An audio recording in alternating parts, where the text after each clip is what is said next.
폭풍 속의 가정, 이런 제목의 책이 있는데요. 이 책은 제목 그대로입니다. 이 죄성을 가진 인간이 꾸려가는 가정이기 때문에 현실적으로 가정 안에 많은 아픔이 있고 또 고통이 있고 또 여러 문제들에 노출이 되어 흔들릴 수밖에 없는 게 그게 가정이다. 이렇게 이제 그 책이 문제 제기를 시작하는 책인데요. 이런 내용을 다루다 보니까 책을 펼치자마자 쏟아지는 내용들이 다 이런 식입니다. 가족은 기쁨의 원천이자 공포의 원천이다. 또 이런 내용도 있습니다. 가족은 우리에게 엄청난 기쁨의 근원인 동시에 엄청난 고통의 근원이다. 좀 더 실제적으로 피력하는 내용이 참 마음에 와닿습니다. 어떤 사람들은 평생 부모를 원망하며 살아간다. 또 어떤 사람들은 탈 많은 자녀들 때문에 힘들었던 지난 세월을 한탄하며 지낸다. 가족은 우리를 살리기도 하고 진뭉개기도 한다. 가족은 영적 전쟁이다. 가족은 우리의 치부를 드러낸다. 홈 스위트 홈 이런 노래들은 너무나 아름다운 가족의 한 단면만을 말하는 것이지 실제적으로 현실적으로 이 가정 안에서 많은 상처가 오가고 있고 아픔이 있고 염려와 두려움이 있고 맨 마지막에 이 멘트가 너무 와닿지 않습니까? 가족은 우리의 치부를 드러낸다. 저는 목사로서 설교할 때 사람을 만날 때 정신적으로 영적으로 다 포장하고 옷 입고 나타나지만 완전히 내 치부가 다 드러나는 것이 가정이라 생각합니다. 자녀들이 성장하면 성장할수록 그런 자괴감을 느낄 때가 참 많습니다. 이게 가정이라는 것입니다. 김진찬 교수님이 쓴 책에도 제가 얼핏 이런 내용을 다룬 것을 본 기억이 있는데요. 일본의 감독 겸 배우라고 하는데요. 기타노 다케시라는 분이 이 가족과 관련해서 내린 정의를 글에 써놓은 걸 제가 봤습니다. 이렇게 가족을 정의했습니다. 가족이란 누가 보지 않으면 내다 버리고 싶은 존재이다. 어떤 분은 누가 봐도 내다 버리고 싶습니다. 참 가족을 이렇게 묘사를 했고요. 그런가 하면은 또 우리나라 TV 예능 프로에 나온 출연자가 자녀들과 관련해가지고 이제 이런 말을 한 것도 책에 옮겨놓은 걸 제가 읽었습니다. 이런 말을 했습니다. 아이들은 만들 때만 좋지, 만들고 나면 고통 덩어리다. 여러 엄마 아빠가 지금 공감의 마스크 너머로 표시를 하고 계시는데요. 이런 것들이 강조하는 게 이 가정이란 게 또 자녀란 게 부모란 대상이 마냥 좋기만 하고 그저 행복만 만들어내는 게 아니다. 이런 걸 강조하는 거 아닙니까? 그런데 지금 오늘 현실을 보면은요, 이런 말들이 이런 글들이 절대로 과장이 아니다. 이걸 증명하는 것 같습니다. 예를 들면은 여러분 코로나 바이러스 이후에 만든 신조어가 있다는 거 아시죠? 코로나 이혼. 이 코로나라는 단어하고 이혼이라는 단어가 이게 결합을 해가지고 신조어를 만들었는데 코로나 이혼. 지금 재택근무니 사회적 격리니 그래가지고 이제 부부가 한 집안에 지금 같이 머무는 경우들이 점점 많아지니까 제 생각에는 너무 직장 생활하고 바쁘고 집에 늦게 들어오고 해서 부부간에 대화가 없고 또 오해가 쌓이고 했던 걸 이번에 잘 풀고 굉장히 부부간의 금슬이 회복될 수 있는 기회가 왔다 이런 생각을 했더니 웬걸요? 그게 이혼을 만들어낸다는 겁니다. 이거 우리나라만의 문제가 아니고요. 심지어 프랑스나 영국 같은 경우에 가정폭력이 늘어났는데 제가 어느 글에 보니까 프랑스 내무장관의 인터뷰 기사입니다. 그 내무부 장관이 무슨 인터뷰를 했느냐? 프랑스가 이제 코로나19로 이동 제한령을 내린 이후로, 그러니까 이제 사람들이 가정에 계속 머무는 그런 명령을 내린 이후로 가정폭력이 프랑스 전역에서 32%가 늘어났대요. 수도인 파리는 더 심해가지고 가정폭력이 36%나 늘어났다는 겁니다. 영국도 마찬가지예요. 영국도 코로나 이후로 가정폭력이 20%가량 늘어났다. 사실 선진국이라고 하는 유럽이 그런 기사를 토해내는 것을 보고 근데 위로를 많이 받았습니다. 이게 우리나라만의 문제가 아니구나. 지금 중국도 일본도 이 코로나 이혼 이런 신조어로부터 자유롭지 못하다는 그런 글들을 많이 접하고 있거든요. 이게 뭘 의미하겠습니까? 뭐 미국, 영국, 프랑스, 뭐 중국, 일본 할 거 없이 이 죄성을 가진 인간이 만들어가는 가정은 문제가 많다는 거예요. 그리고 지금 점점 이게 흔들흔들거리고 있는 그런 상황이다. 더군다나 지난주 제가 설교 시간에도 언급했습니다만 오늘날 가정 안에서 이 아버지 부재 현상, 이 심각한 상황이라고 생각을 합니다. 2004년도에 영국 문화원이 그 영어를 사용하지 않는 102개 국가를 상대로 설문조사를 했답니다. 그 안에 뭐 우리나라도 포함이 되어 있겠죠. 영어를 쓰지 않는 외국인들 102개 국가에 무려 4만 명을 대상으로 조사를 했으니 이 표본조사가 엄청난 겁니다. 4만 명에게 의뢰를 해가지고 질문이 뭐냐? 당신이 생각하는 가장 아름다운 영어 단어는 무엇입니까? 1위가 여러분이 생각하는 그 단어예요. mother, 엄마, 어머니. 이게 가장 아름다운 영어 단어 1위로 뽑혔습니다. 그 영국 문화원이 그 설문조사를 하면서 세상에서 가장 아름다운 영어 단어를 70위까지를 발표를 했는데요. 놀랍게도 아버지를 뜻하는 father이라는 단어가 70위권에도 이름이 없더라는 거예요. 정말 웃기는 게요. 펌킨, 호박, 이게 40이고요. 호주의 그 대표적인 동물 캥거루가 50이에요. 물론 이게 뭐 이 아버지라는 존재가 뭐 호박보다도 못하고 캥거루보다도 못하고 이런 의미는 아니겠지만, 아니 세상에서 가장 아름다운 단어 호박이 40위에 들어가는데 어떻게 그 부모의 두 주체인 어머니는 가장 아름다운 단어 1위에 들어갔는데 또 다른 한 주체인 아버지는 70위권에도 들어가지 못했다. 이게 지금 뭘 의미하겠습니까? 아버지라는 존재가 지금 현실 가정 안에서 어떻게 자리매김하고 있는지를 보여주는 거 아닙니까? 하버드 대학교 조세핀 킴 교수가 쓴 아버지 이펙트라는 책이 있는데요. 뭐 조세핀 킴 하니까 이제 한국계 미국인인 것 같지 않습니까? 이분이 이제 그 책에서 예전에 그 자녀들 머릿속에 각인되는 아버지는 이 가족들을 위하여 몸이 부셔져라 일하는 그 이미지를 갖고 있었다. 그러면서 이제 자기 이야기를 하는데요. 그 교수님도 늘 아버지가 아침 일찍 집을 나가서 밤늦게까지 일하다가 돌아오시는 그 모습이 늘 마음에 한편으로는 감동이 되고 한편으로는 부담이 되고 그랬을 거 아닙니까? 그래서 이제 내 열심히 공부해서 나중에 우리 아버지 호강시켜 들어야지. 이런 생각을 가지고 공부를 열심히 했다는 겁니다. 뭐 얼마나 열심히 했으면 하버드 대학교 교수가 됐겠냐고요. 이게 우리 윗대 시대의 아버지 상이에요.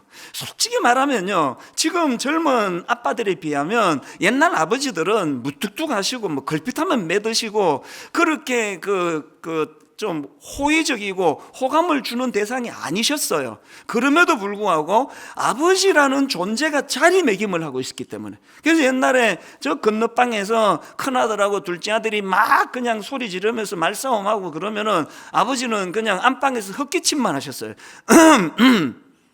아버지 지금 안에 계시다, 이 메시지를 준 거 아닙니까? 그거 하나만으로도 애들 싸움이 정리가 될 만큼의 질서가 유지되던 그게 아버지의 존재였다는 겁니다. 최근에 제가 본 글에도요, 이 친구 같은 아버지 이런 이야기를 많이 하는데 사실은 전문학자들이 보기에 이 친구 같은 아버지가 가지고 있는 위험이 굉장히 많다는 겁니다.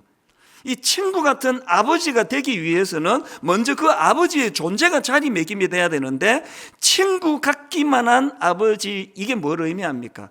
지난주 설교 시간에도 말씀드렸지만 이 보고 배우고 따르고 하는 이 샘플이 없어졌다는 이런 부작용을 낳고 있다, 그 얘기 아니겠습니까?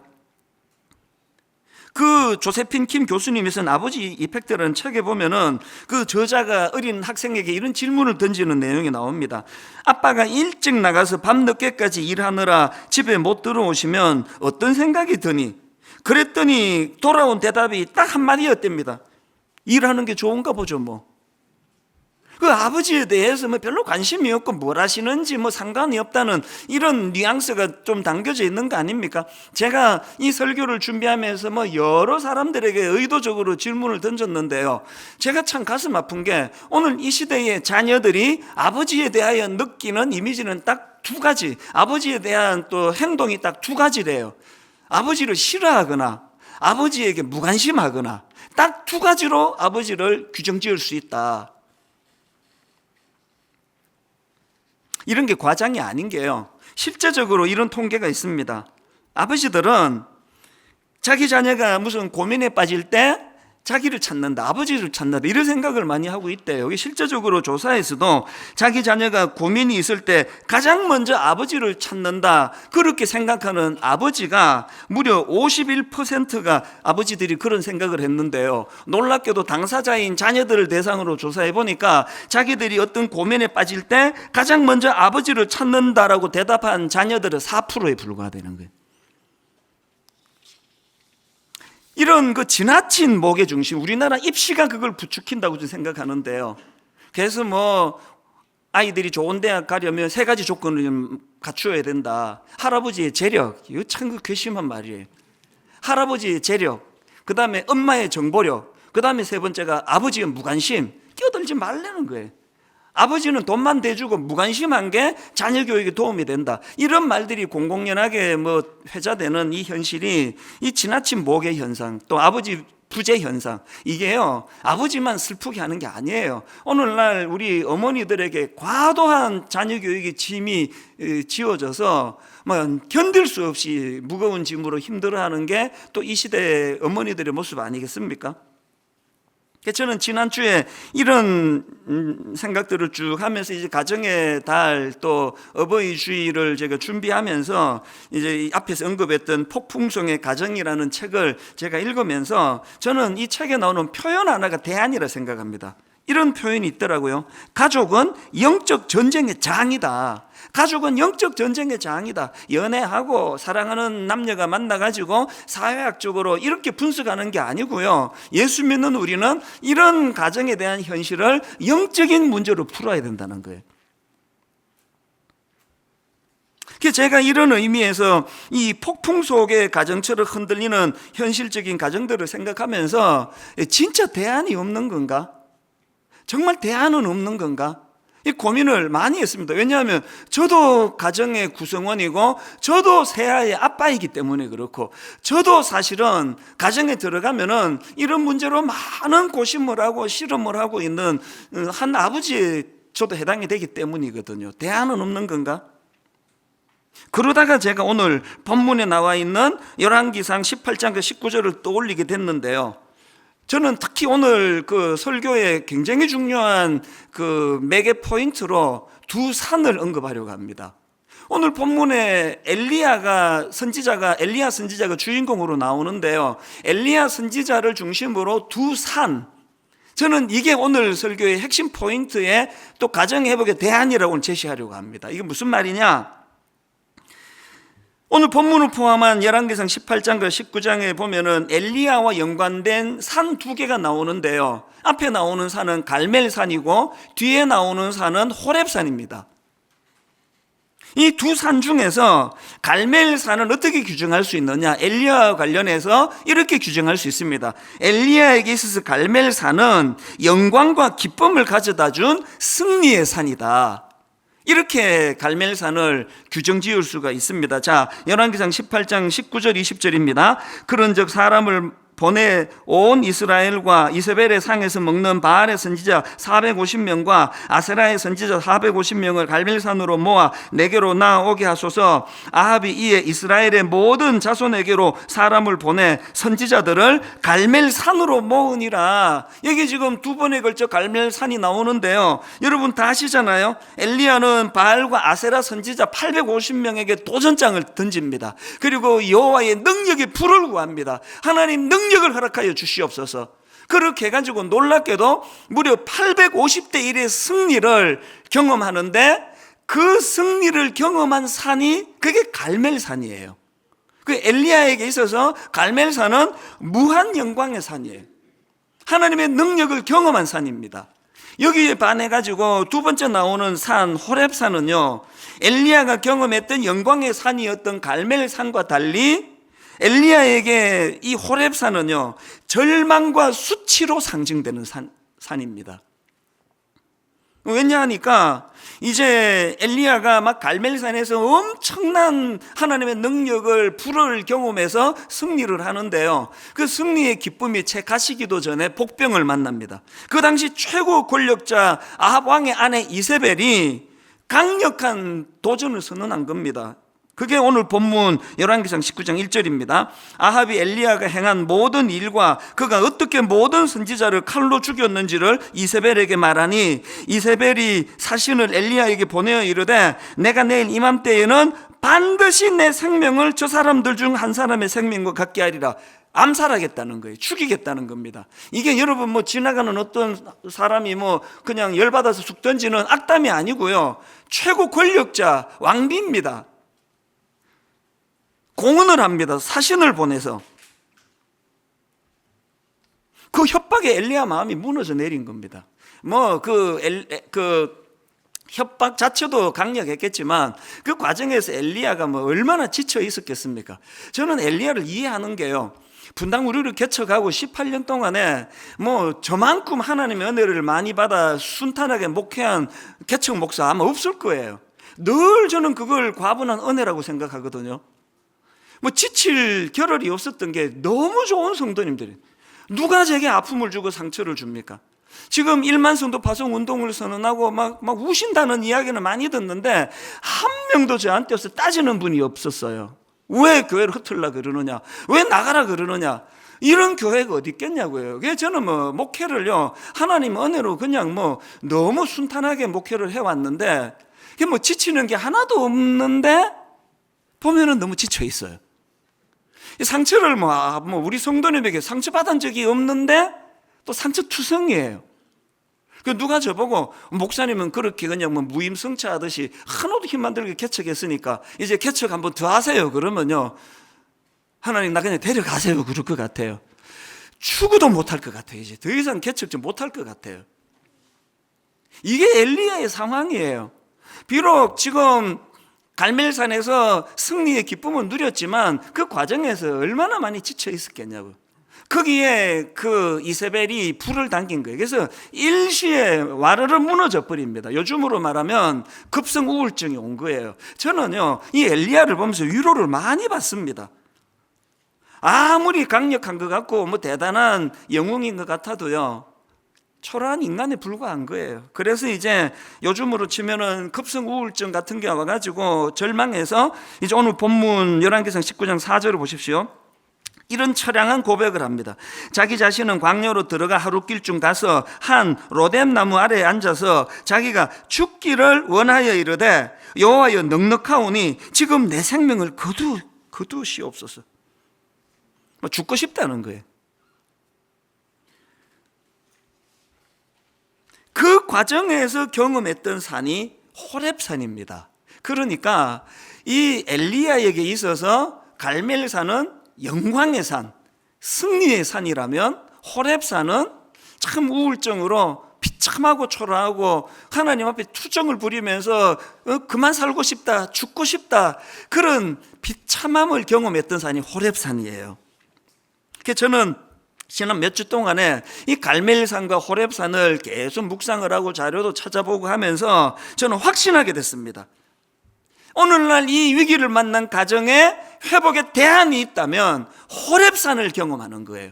호렙산을 회복하는 거예요. 아니 이게 무슨 뚱딴지 같은 이야기입니까? 아니 가정의 위기를 회복하려면 승리의 갈멜산을 회복해야지, 아니 무슨 그 절망의 비참한 패배의 낙심의 급성 우울증의 상징인 호렙산을 경험하는 게 가정의 대안인가? 참 잘 들어보세요.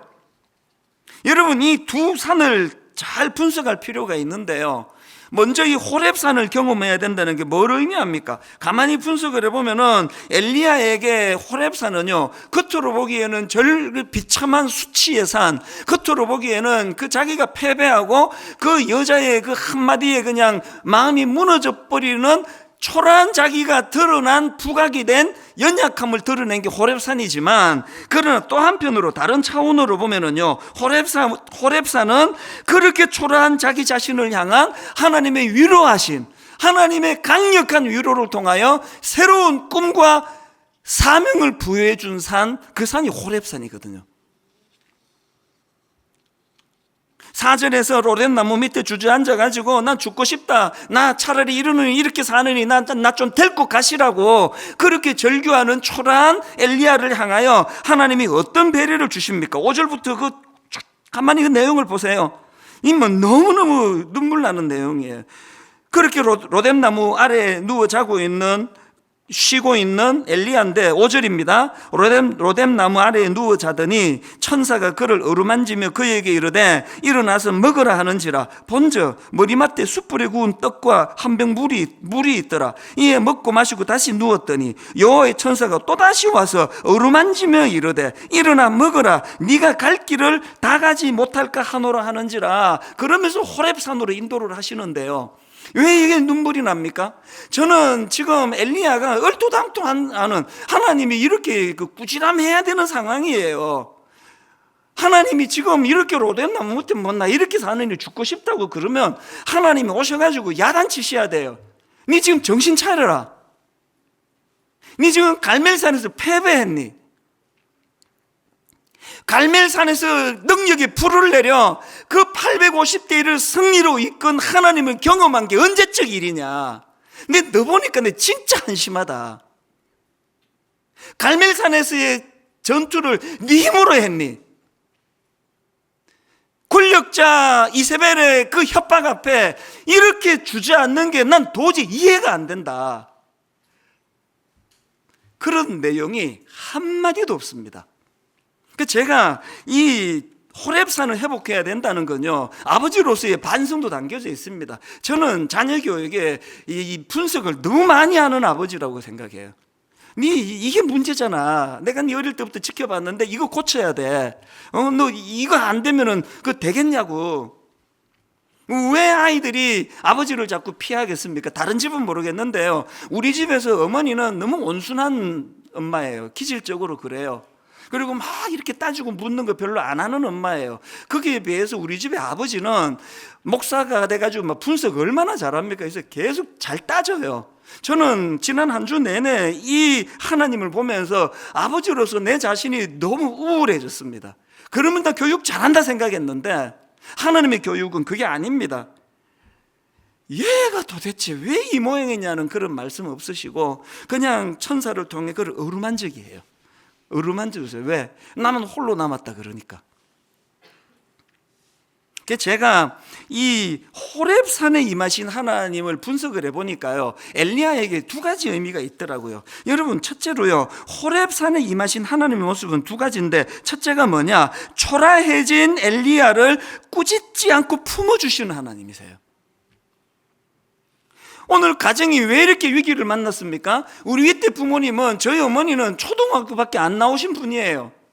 아버지는 물론 목회를 하셔야 되니까 어머니보다는 학력이 높으시지만 오늘 우리 같이 대학원 나오고 박사라 그러고 막 수많은 정보를 접하는 우리 같은 부모님이 비하겠습니까? 그런데 오늘 우리 같은 부모가 갖고 있는 치명적인 문제가 뭐냐? 오늘 가정을 거대한 갈멜산을 만들어 놓은 거 아닙니까? 갈멜산만 추구하는 부모. 너 능력 받아야지, 너 불 받아야지, 너 그래야 좋은 대학까지. 온통 가정에서 일어나고 있는 건 850대 1로 싸워 이기는 방법 10가지, 이런 것들이 난무하는 가정 아닙니까? 왜 아버지들이 위축되어 있습니까? 이 점에서 아내들이 반성해야 되고, 왜 아내들이 어머니들이 위축되어 있습니까? 이 점에서 반성해야 되는 게, 우리는 배우자를 기능으로 대하고 있다는 거예요. 갈멜산의 관점으로 대하는 거 아닙니까? 당신이 무능해가지고 돈 못 벌어와가지고 우리가 이렇게 된 거 아니냐. 난 당신이 지혜로운 여잔 줄 알고, 난 당신이 능력 있는 여잔 줄 알고, 심지어는 그 못난 남편들 중에는 당신 친정이 난 부자인 줄 알았는데, 이 기능으로 지금 기능이 난무하는 가정.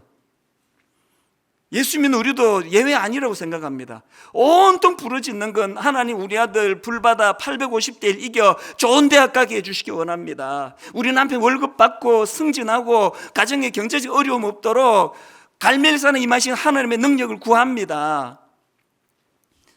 가정 회복에 결정적으로 중요한 열쇠가 있다면 호렙산을 구하는 거예요. 잘하려고 했는데 잘할 수 없었던 아버지를 잘하려고 했는데 그렇게 할 수 없어 한숨 짓고 있는 어머니를 마음으로 이해할 수 있는 자녀로 만들기 위해서는 우리 자신이 먼저 자녀들을 호렙산을 경험하는 자녀로 만들어야 됩니다. 밖에서 깨지고 성적 나오지 않고 너무 힘들어 있을 때 의도적으로 묻지 않고 의도적으로 따지지 않고 잘 차려 먹이고, 그런가 하면은 두 번째로 호렙산에 임하신 하나님 모습 하나 더 있는데요. 호렙산에 임하신 하나님은 세미한 음성을 통해 엘리야의 생각을 교정해 주시는 하나님. 엘리야에게 그 생각을 교정해 주셔 새로운 꿈을 품고 새로운 사명을 갖게 해주시는 하나님. 이게 호렙산의 하나님이세요. 여러분, 이 호렙산에서의 하나님의 특별 과외를 한번 보십시오. 자, 오늘 본문 열왕기상 19장 11절 12절입니다. 여호와께서 이르시되 너는 나가서 여호와 앞에서 산에 서라 하였더니 여호와께서 지나가시는데, 자, 잘 보세요. 여호와 앞에 크고 강한 바람이 산을 가르고 바위를 부수나 바람 가운데 여호와께서 계시지 아니하며, 또 그 다음도 보세요. 바람 후에 지진이 있으나 지진 가운데에도 여호와께서 계시지 아니하며, 또 지진 후에 불이 있으나 불 가운데에도 여호와께서 계시지 아니하더니 불 후에 세미한 소리가 있는지라. 이 하나님의 특별 가외 한번 잘 보세요. 시청각을 동원하시는데요. 여러분, 사실 이 구약에서 이 바람이나 지진이나 불은요, 하나님 임재의 상징이에요. 하나님의 현현을 나타날 때 하나님이 주로 사용하시던 도구예요.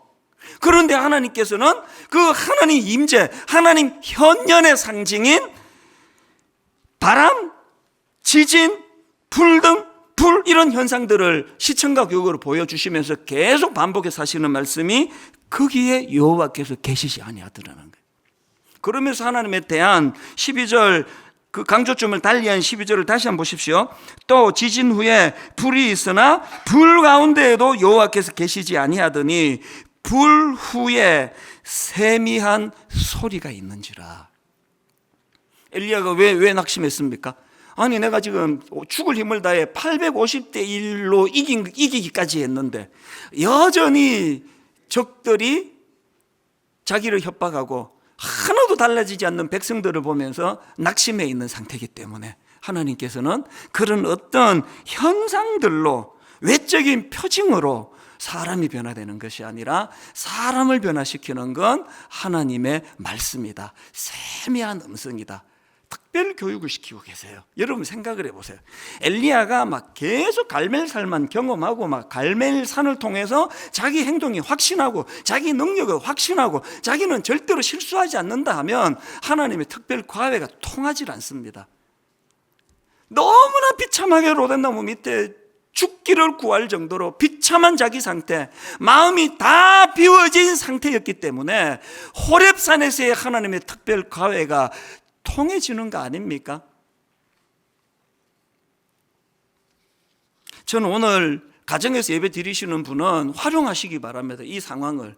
축도가 끝나면 자녀들과 함께 질문 하나를 제가 오늘 던져 드릴 테니까요, 이거 갖고 나누어 보세요. 목사님이 앞에서 지금 가정의 그 역기능이 많이 열거가 됐는데, 뭐 아버지 부재 상황이라든지 뭐 갈멜산 기능만 추구하는 가정이라든지 많은 문제를 목사님이 지적해 주셨는데, 우리 가정은 그것을 기준으로 어떤 가정인지 한번 좀 대화해 보자. 자녀들과 좀 대화해 보시기를 바랍니다. 부부간에 대화해 보시기를 바랍니다. 그러면서 이 질문을 서로 한번 던져 보세요. 혹시 우리 가정도 엘리야처럼, 엘리야가 경험한 갈멜산의 능력만 추구하는 가정은 아닌지 물어보세요. 여보, 내가 당신을 갈멜산의 능력만 추구하는 그런 남편은 아닌지, 그런 아내는 아닌지. 오늘 우리가 정말 가정에서 자녀 교육이라는 게 갈멜산에서 850명을 무찌르는 비결 10가지, 또 하나님 앞에 불 내려달라고 온통 기도 제목이 불불 이렇게 있는 교육이라면 바로 그 잣대로 자녀들이 우리를 대할 것이에요. 우리가 나이가 들어갈수록 아버지는 무능하다고. 여러분, 오늘날 저는 정말 우리 어른들을 위해서 기도합니다. 젊은이들이 우리 기성세대를 인정하지 않기 때문에. 그래서 아버지들이요, 절규처럼 하시는 이야기가 자꾸 그런 얘기를 해요. 내가 지금은 이래도 말이야, 젊을 때 내가 850대 1로 내가 갈멜산에서 이긴 사람이야. 왜 이래? 네 아버지가 이런 사람이야. 이런 이야기를 자꾸 하는데 애들이 접수를 안 시켜줘요. 과거가 중요합니까? 지금이 중요하죠. 우리가 자녀들로부터 이런 초라한 평가를 받고 싶지 않으면 우리도 자녀를 갈멜산이 아니라 호렙산으로 대하기를 원합니다. 호렙산으로. 초라해질수록 가정에서의 위로가 필요하고, 초라해질수록 가정에서 회복이 일어나는 곳이라는 것. 요즘에 중년 남자분들이 저한테 오셔가지고 펑펑 울다 가는 일이,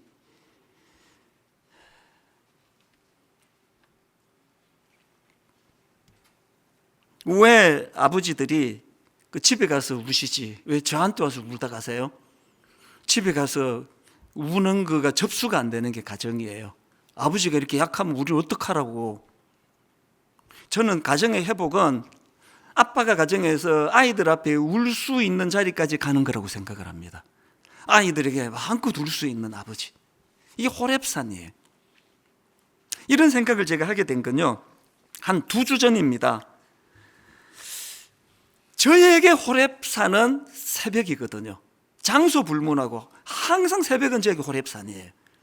새벽에 호렙산이 있을 게 제가 살아 있습니다.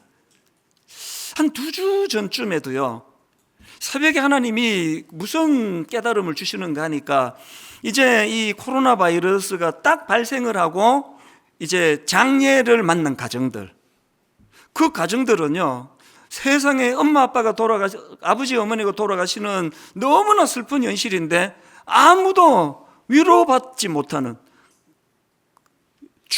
문상을 다 막아놓은 상태니까요. 그리고 공교롭게도 딱 그거 터질 때 모 교회에서 목사님이 장례 신방을 갖다가 거기서 이제 코로나를 전염해서 교회에 이렇게 확진이 됐다, 확산이 됐다, 그런 기사가 나가지고요, 대한민국의 거의 대부분의 교회들이 장례 때 이제 가서 위로 예배를 못 드렸습니다. 다 양해를 하시죠. 그렇게 하고 지나갔는데요, 한 2주 전이에요. 한 3주 전인가요? 새벽에 마음이 너무 괴로운 거예요. 세상에 그런 슬픔을 당한 우리 성도님들이 3일 내내 그 장례식에서 위로해 주러 오는 사람 한 명 없이, 찾아오는 교역자 없이, 예배 한번 드릴 수 없이 그렇게 장례를 치렀다 생각하니까 너무 마음이 아픈 거예요. 그 제가 마음에 그날 결심한 게, 이제 내가 날이 밝으면 이분들에게 다 전화를 해가지고 한 분 한 분 내가 기도해드리고 위로해드려야 되겠다, 그렇게 생각을 하고는 교역자들에게 그동안 장례를 당한 분들, 그 문상객을 받지 못하는 그런 가정들을 나한테 좀 보내달라 그랬더니, 이게 우리 교회 비극입니다. 80가정이에요. 80가정. 80가정에 제가 진심을 담아 다 전화해드리고 눈물로 기도해드릴 자신이 없더라고요. 한 40가정 넘어가면 형식으로 할 것밖에 안 될 거 아닙니까? 그래서 내가 생각을 바꿨습니다. 편지를 쓰자. 내가 정성껏 위로 편지를 쓰고 조그마한 과일 바구니를 하나 선물로 준비해서 이걸 택배로 보내드려야 되겠다 그랬더니요, 참 우리 교역자들이 고마워요. 교구 교역자들이, 아니 목사님 택배가 뭡니까? 우리가 배달하겠습니다. 그래서 그 80여 우리 어려움을, 슬픔을 당한 가정들에게 편지와 과일을 들고 직접 이제 신방을 가서, 그때도 뭐 대면도 잘 못하는 상황이에요. 잠깐 서서 그렇게 기도를 하더라도 그렇게 위로를 해드렸는데요, 그렇게 하고 한 며칠이 지난 다음에 그 80몇 가정 중에 한 남자 성도가 메일이 왔습니다. 저는 이 장례랑 아무 상관없이 그 메일을 먹먹하게 제가 눈물을 머금으면서 읽었습니다. 왜 그런가 하니까요, 거기에 오늘 우리 아버지들, 이 가장들의 애환이 다 담겨 있는데, 이분이 어떤 꿈이 있어요. 꿈이 잘 안 풀리는 겁니다. 그래서 이제 대리 운전을 하면서 그렇게 가정을 위해서 애쓰시는 분인데요. 앞부분의 내용을 한번 들어보십시오. 어느 때는 임진각 근처까지, 때로는 강원도로, 때로는 전라도 광주로, 심지어는 36km를 걸어갈 작정으로 들어간 원주시 외곽. 세상이 36km 낯선 그 시골길을 걷는다는 게 이게 뭘 의미하나 상상이 잘 안 되더라고요. 그 다음도 보세요. 평택에서는 16km를 추운 겨울에 마음으로 절반 걸어 나오면서 찬양하다가 기도하다가 히치하이킹을 해도 아무도 안 태워주는데 어느 청년 2명을 보내줘서 타고 나온 적도 있었습니다. 잠시 고생을 생각하다가 숨이 터질 듯 5km를 쉬지 않고 양평역까지 달린 기억이, 죽을 힘을 다해 일을 하던 제 모습이 비참하다 못해 아무도 알아주지 않는 고생이라는 생각에 저 자신이 밉기도 하고 주님을 원망하다가도 빗길에 안경을 닦으며 전화를 받으며 우산 쓰고 달리다가 화가 나서 우산을 집어 던지고 싶은 분노가 일어나며 잠시 멈춰 마음으로 기도하며 마음을 다스리고 나서 일을 하였던 기억이 납니다. 이런 내용이 쭉 열거되는데 저는 이 시대 아버지들의 수고하시는 모습이 너무너무 마음이 아팠습니다. 교역자들과 이런 얘기를 하니까 또 어느 글을 보고 자료를 보니까 밤 11시까지 퇴근을 못하는 아버지가 태반이더라고요. 그런데 여러분, 제가 이 편지를 인용하기로 한 건 얼마나 고생하는 데에 초점이 있지 않습니다. 그 다음 내용을 한번 들어보세요. 코로나로 인하여 주일 예배를 가정에서 드릴 때 어디서도 보지 못한 저희 4명의 놀라운 화음, 아내는 소프라노, 테너인 대학생 아들, 그리고 엄치박치인 소리만 크게 내는 아빠, 그리고 저를 꼭 닮은 딸이 함께 찬양하다가 서로 배를 잡고 웃었습니다. 하나님께서도 기뻐하시는 예배라는 생각이 들었던 것은 준비는 좀 늦었지만 그래도 힘을 다해 드리고자 하는 마음과 이상한 화음이 서로 쳐다보는 기이한 현상이 일어나서 하늘로부터 부어지는 기쁨을 아랫배에서부터 올라오는 것을 느끼게 되었습니다. 주중에 너무 일이 힘들어 36km를 걸어가기로 작정을 하고 전라도 광주까지가 그 손님 내려다 주고 그 새벽에 올라올 길이 막막해 낙심해 어떨 때는 그냥 들고 있던 우산을 집어 던지고 싶은 분노가 솟구치는 그런 삶을 영위하면서도 이 가정은 호렙산의 가정이었기 때문에 주님과 함께 같이 가족 예배 드리는데 깔깔거리고 웃고 배 밑바닥에서부터 올라오는 하나님 주시는 그 위로하심으로 치유가 일어나는 이 일을 경험했더라는 거예요. 그랬더니 결과를요, 아까 읽어드리지 않은 부분 마저 읽어드리고 오늘 말씀을 마무리하기를 원하는데요, 이 내용을 다시 들어보세요. 어느 날은 19시간을 대리운전을 할 때가 많고 그렇게 산 게 벌써 2년의 세월이 흘렀습니다.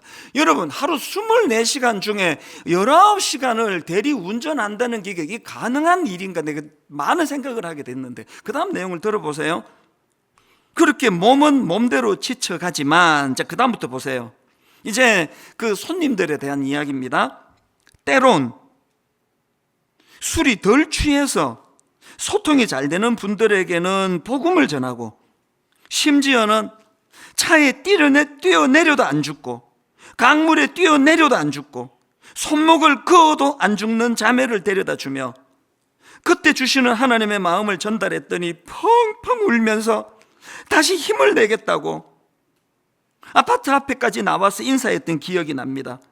자녀와의 갈등 얘기 중에 눈물을 흘리시던 가장들, 하나님 나라에 대하여 당신을 향한 하나님의 마음을 그대로 전하였던 것 같은데 저도 마음 짠하여 눈물을 머금고 다음 행선지로 향하였죠. 때로는 임진각 근처까지, 때로는 강원도로, 때로는 전라도 광주로 힘든 대리운전하는 이분에게 그 가정 자체가, 그 가정이 호렙산에서의 하나님을 경험하는 너무나 화목한 가정이었기 때문에 힘을 얻을 동력을 그 아버지가 거기서 얻어내신다. 오늘 우리 모든 예수 믿는 예배 드리는 저와 여러분이 추구해야 될, 저도 마찬가지예요. 가정에서는 저도 그렇게 높은 점수를 받을 아버지가 아니라는 걸 자책하는 사람이에요. 교회 일한다는 핑계로 자녀들과 더 많은 시간을 가지지 못하고 대화가 서먹서먹하고 이 문제로 저도 고심하고 있는 아버지에 불과합니다. 그러나 오늘 우리 같이 힘을 내자고요. 하나님, 그동안 자녀 교육에 갈멜산의 승리의 하나님만 추구한 우리 가정이었다면 참 초라한 로뎀나무 밑에서 하나님 은혜를 구하는 호렙산의 하나님 은혜를 구하기 원합니다. 결론을 이렇게 맺기 원합니다. 몇 주 전에 그 가평 우리 마을의 컨셉을 가지고 영상으로도 보여드리고 했는데요, 그때 두 고마운 전문가 성도님들이 참여해 주셨어요. 그 중에 한 분은 초신자예요. 카피라이터도 계시고요. 그래서 이제 가평 우리 마을이 어떤 공동체가 되면 좋겠느냐를 토론을 하는데, 그 초신자 자매님이 이런 이야기를 하더라고요. 자기는 마음이 힘들고 눈물이 나고 억장이 무너지고 그럴 때면 듣는 팝송이 하나 있대요. 그 팝송이 뭐냐 보니까 A Shoulder to Cry On, 우리말로 하면은 기대어 울 수 있는 어깨, 기대어 울 수 있는 어깨. 저는 그 나중에 검색해 보니까 모르는 노래더라고요. 그러면서 이 자매님이 이 shoulder to cry on, 기대어 울 수 있는 어깨, 분당 우리 교회가, 가평 우리 마을이 기대어 울 수 있는 어깨면 좋겠습니다. 그 초신자가 그런 이야기를 하시더라고요. 그분이 이제 돌아가고 난 다음에 검색을 해서 이 노래를 내가 찾아봤습니다. 그랬더니 노랫말이 이렇게 돼 있더라고요. 인생을 살다 보면 기복이 있기 마련이에요. 일이 잘 풀리지 않을 때 가야 할 길이 더 멀게 느껴지죠. 그리고 자신의 감정 때문에 기죽는 것보다 더 심한 고통은 없어요. 현실을 노래하고는 그 다음 한번 들어보세요. 당신의 내면에 어떤 감정을 숨기고 있는지 알기는 어려워요. 당신의 내면에 어떤 감정을 품고 있는지 알기는 어려워요. 당신은 수많은 생각과 느낌을 숨기고 있잖아요. 하지만 제가 당신 곁에서 함께 걷게 해준다면, 하지만 제가 당신 곁에서 함께 걷게 해준다면 훨씬 나아질 거예요. 고민을 털어놓을 상대가 필요하다면, 의지할 친구가 필요하다면, 세상이 모두 사라진 듯하고 혼자 남은 듯하다면 내가 당신과 있어 줄게요. 제가 당신이 기대어 울 수 있는 어깨가 되어 줄게요. 제가 당신이 기대어 울 수 있는 어깨가 되어 줄게요. 내가 그곳으로 가겠어요. 세상이 모두 다 사라진다 해도 당신은 혼자가 아니네요. 내가 거기 있어 줄 테니까요. 갈멜산만 추구했던 부모들이 자녀들에게 하는 절규처럼 들리기도 하고요. 너무너무 초라해진 우리 아버지, 어머니, 연로하신 부모님을 향하여 우리 젊은 자녀들이 눈물로 드려야 될 호소 같기도 하고요. 무엇보다도 여러분, 오늘 설교 제목이 지쳐있는 가정, 대안은 없는가? 여러분, 대안 있습니다. 호렙산에서의 세미한 음성을 듣도록 하는 것. 갈멜산의 능력만 추구했던 우리가 이제 하나님 호렙산에서의 초라할 대로 초라해진 우리를 내치지 않으시고 세미한 음성으로 꾸짖지 않고 품어주시는 그 위로의 하나님을 부모된 우리가 먼저 경험하기를 원합니다. 그 넉넉함으로 우리 자녀들을 사랑으로 품어주는 그런 부모 되기를 원합니다.